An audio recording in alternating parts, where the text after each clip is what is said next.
Skies by Matteo Bandello. It is really superfluous, my noble friends and patrons, to use so many kind entreaties, when a single word from you would be enough, by way of command, to induce me, as you seem to wish, to give you some account of my most remarkable adventures, in addition to what you have already heard of my many travels in Africa, with the manners and customs of the people, as well as their peculiar religious opinions. I believe you are now pretty well acquainted, insomuch that I no longer need to dwell upon these.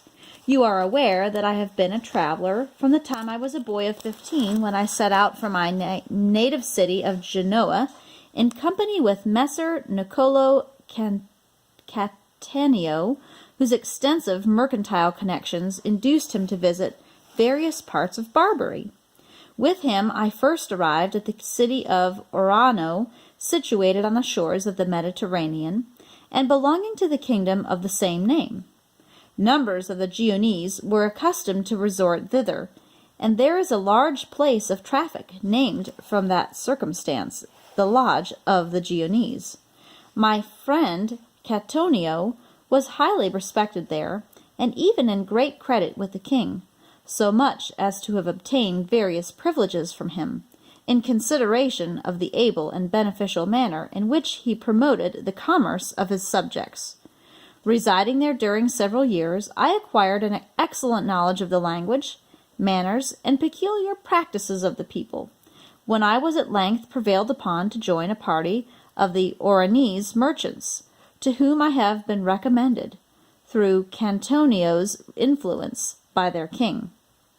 They were men of approved worth, and of the kindest manners, and with them I prepared to make a commercial tour through the country, visiting various regions of Africa, in which we discovered many great and populous cities. In several of these countries we met with seminaries of instruction, with their regular professors of different sciences, paid and appointed by the people. There are, moreover, different hospitals instituted for the relief of the impoverished and distressed, who are there supplied with a regular subsistence, it being a principle of their religion to bestow alms, as pleasing in sight of God. And I solemnly aver that I have met with more instances of true charity and kindness, from what are termed these uncivilized people, than I ever had the good fortune to do among those who are called Christians. Among other splendid places, I visited a noble city, built in the age of King Manzor, who had likewise been supreme pontifex, or high priest of Morocco. Some of their national chronicles were exhibited to me, composed in the Arabic character, which bore ample witness to the diligence with which they recorded the most remarkable public events. Being very well versed in this language, I amused myself with perusing various portions of them, but more particularly those relating to the times of King Manzor. I thence learned that among other amusements he was immoderately fond of the chase, and it one day so happened that the king, on a hunting excursion, he was surprised by a terrific storm, which, with irresistible fury, laying waste both corn and woodlands, soon dispersed his courtiers on all sides in search of shelter. Mistaking his way in the confusion which ensued, King Manzor, separated at length from his companions, wandered through the forests until nightfall, and such was the tempestuous raging of the winds that, almost despairingly of finding shelter, he checked his steed, doubtful which way he should venture to proceed. From the terrific darkness of the sky, relieved only by sheets of flashing light shooting across the far horizon, he was fearful of going further, lest he should oh boy, you know we love that word, lest he should incur still great danger, either by riding into pitfalls or into the deep marshes bordering the forest grounds. And he stood thus, listening to the distant thunder and the raving of the storm. He stretched his view in vain to discover some signs of human existence, until, upon proceeding a few more steps, a light suddenly appeared, at only a short distance from him. It was from a window of a poor fisherman's hut, who earned his livelihood by catching eels in the adjacent pools and marshes. On hearing his voice, on hearing the voice of the king, who rushed forward with a shout of joy on beholding a human habitation, the fisherman hastened to the assistance of the bewildered traveler, whom he believed to have lost his way in the storm. Inquiring who called, King Manzor approached near, and entreated him, if he possessed the least charity, to direct him to the shortest path to the residence of the monarch. "The king's court?" replied the poor man. "Oh, it's distant from this place above 10 long miles. Yet I will make it worth your trouble, friend, to guide me thither. Consent to oblige me, and you shall have no reason to complain," said the king. "Though you are King Manzor yourself," returned the fisherman, who entreated as much, "I would not venture upon it at this hour of the night, and such a night as this, for I should render myself guilty, perhaps, of leading our honored monarch into destruction. The night is dark, and the waters are out around us. But why should you, friend, be so very solicitous about the safety of the king?" "Oh," replied the good man, "because I honor him more than I do anything else, and love him more than myself." "But what good has he ever done you," asked the king, "that you should hold him in such high esteem? Methinks you would rather more comfortably lodged and clothed, were you an extraordinary favourite of his." "Not so," answered the fisherman. "For tell me, Sir Knight, what greater favour can I receive from my honoured king in my humble sphere than to be protected in the enjoyment of my house and goods, and the little earnings which I make? All I have I owe to his kindness, to the wisdom and justice with which he rules over his subjects, preserving us in peace and protecting us in war from the inroads of the Arabs, as well as other enemies. Even I, a poor fisherman, with a wife and a little family, am not forgotten, and enjoy my poverty in peace. He permits me to fish for eels wherever I please, and take them afterwards to the best market I can find, in order to provide for my little ones. At any hour, night or day, I go out or come in, just as I like, to and fro in my humble dwelling, and there is not a single person in all the neighboring woods and valleys who has ever dared to do me wrong.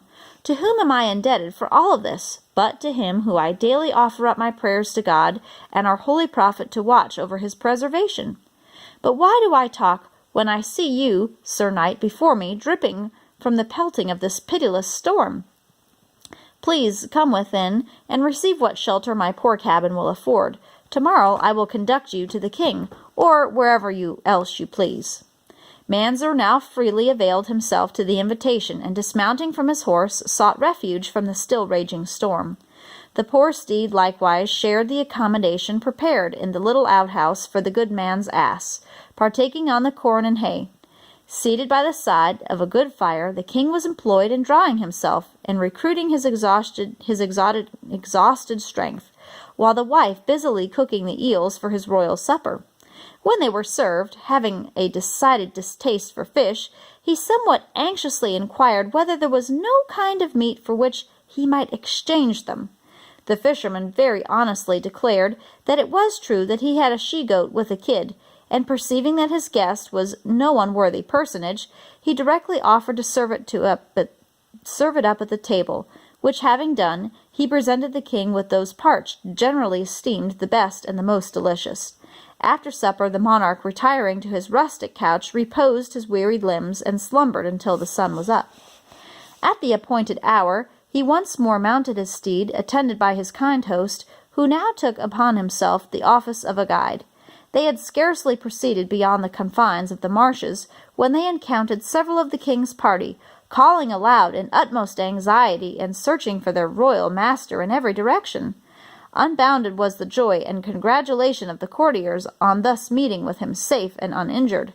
The king, then turning round to the poor fisherman, informed him that he was the monarch whom he had praised so much, and whom he had so humanely and honourably received the foregoing evening, that he might rely upon him that his singular courtesy and goodwill should not go unrewarded.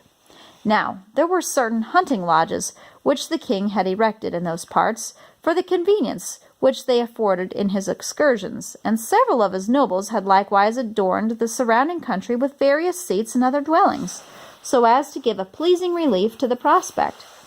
With the view of bestowing a handsome remuneration upon the good fisherman, the grateful monarch gave orders that the pools and the marshes adjacent to these dwellings should be drained. Then he circumscribed the limits of a noble city, comprehending the palaces and houses already erected, and after conferring upon it various rich immunities, by which it shortly became both very populous and powerful, he named the place Caesar Excalibur, or the Great Palace, and presented it as a token of his gratitude to the honest fisherman. At the period when his sons succeeded to it, no city throughout the kingdom's dominion was to be compared with it in point of splendor and beauty or of appearance. During the time I remained there, it was filled with merchants and artisans of every description. The mosques were extremely grand, nor were the colleges and hospitals less worthy of admiration. They have but few good wells. The cisterns and other public conduits are very large and numerous. The inhabitants of the places I visited are in general liberal and kind-hearted men, of simple manners, and neat and plain in their dress and appearance. The gardens are at once spacious and beautiful, abounding in all kinds of fruits, which supply a weekly market, the emporium of all the surrounding country. It is situated not above 18 miles distant from Azela, now called Azelia, in possession of the Portuguese. Now, simple as the whole of this story may appear, it will at least be found to inculcate the beautiful moral.